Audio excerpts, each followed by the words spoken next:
Welcome back to Rhythm Guitar Book 2. This book focuses on open chords, strumming, and fingerstyle patterns. You can watch all these videos for free, but it's going to be a lot easier to learn if you have your own copy of Rhythm Guitar 2 that you can read from and write in.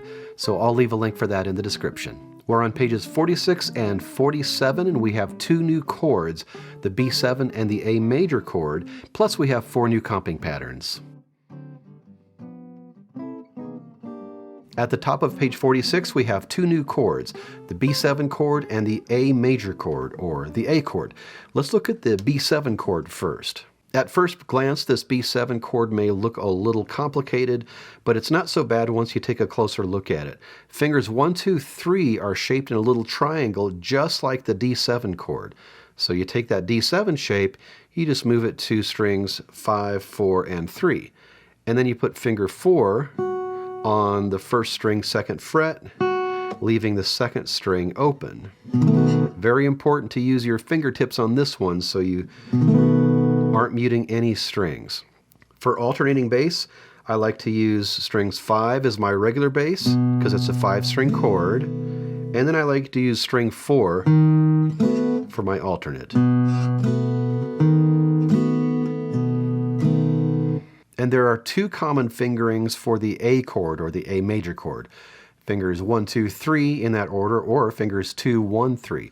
You can see above those dots in the diagram, there's a 1, 2, 3, and below those circles there's a 2, 1, 3. So 1, 2, 3 would simply be fingers 1 on the 2nd fret 4th string, finger 2 on the 2nd fret again on the 3rd string, and finger 3 also in the 2nd fret on the 2nd string. And it's a 5-string chord just like your A minor and your A7.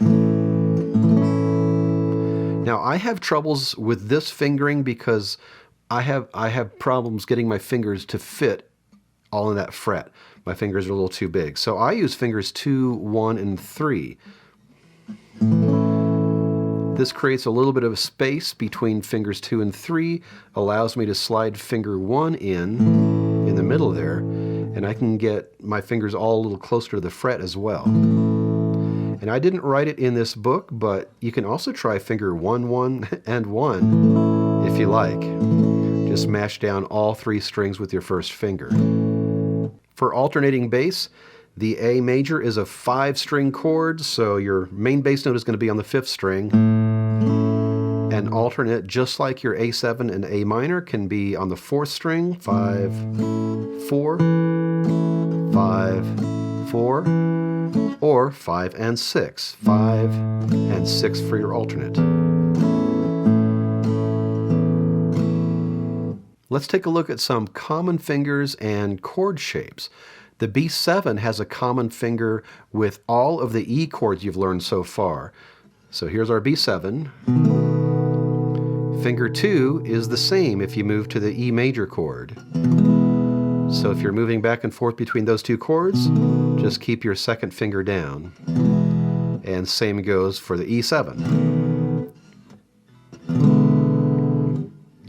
And the E minor if you're using fingers 2 and 3 for the E minor.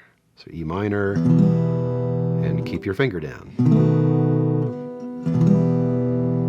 If you're using the 2, 1, 3 fingering for the A, then you have a finger in common with the D major chord. Your first finger is the same. So there's my A with this fingering, 2, 1, 3. If I'm going to the D chord, I keep my first finger down, move my other 2 fingers in place.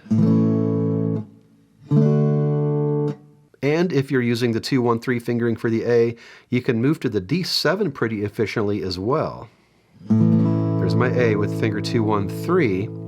Going to the D7, fingers 2 and 3 will keep the same shape, just move to a different set of strings, and then finger 1 moves over to the 2nd string.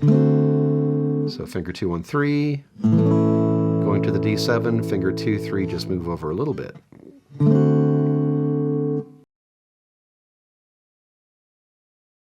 At the top of page 47, we have 4 new comping patterns, and one of them is extremely important. We're going to start with that one, actually. This is number R69. This is for 4/4 time, And I call this my default 4/4 strum because I use it so often. You may also see it written on YouTube videos or in books as down, down, up, up, down, or D, D, U, U, D. Here's what it sounds like. I'll do this on E minor.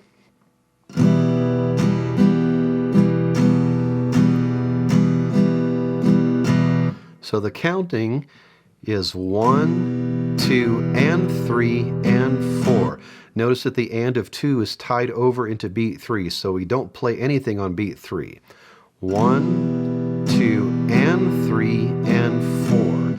And make sure you watch the strumming pattern. You want to strum upward on the upbeats, so that's going to be down, down, up, up, down, down, down, up, down. Very important you get that pattern down. And the reason I call this my default strumming pattern is that if you're playing in 4/4 time and you don't know what else to do, 9 times out of 10, this down, down, up, down is going to work. Number R70 is a pattern in 3/4 time. This is all strumming, and this is simply 1, 2, and 3, and 1, 2, and 3, and or down, down, up, down, up. When I do this one, I like to put a little emphasis on the first beat to give it a sense of momentum.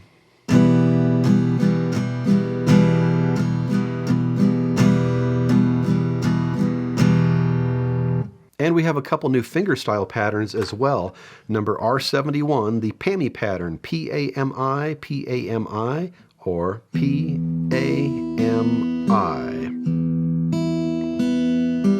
You already learned the quarter note version of this. Now this is simply eighth notes. So the counting is 1, and 2, and 3, and 4, and you can play alternate bass with this one. So you can play your bass and your alternate.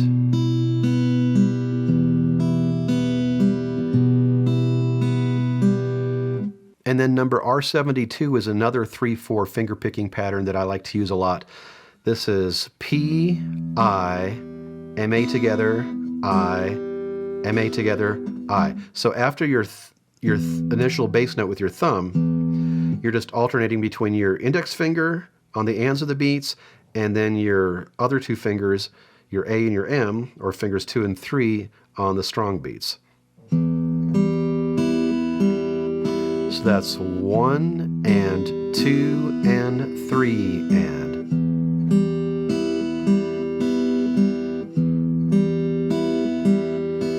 and you can use alternating bass for this one as well. Your alternate.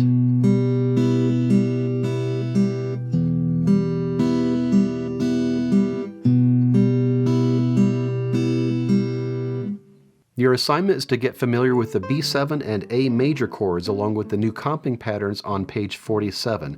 Make sure you practice those new comping patterns with all the chords you've learned so far and incorporate alternating bass as well. Once you're comfortable with these new chords and comping patterns, I'll see you at the bottom of page 47 for some new types of tempo markings.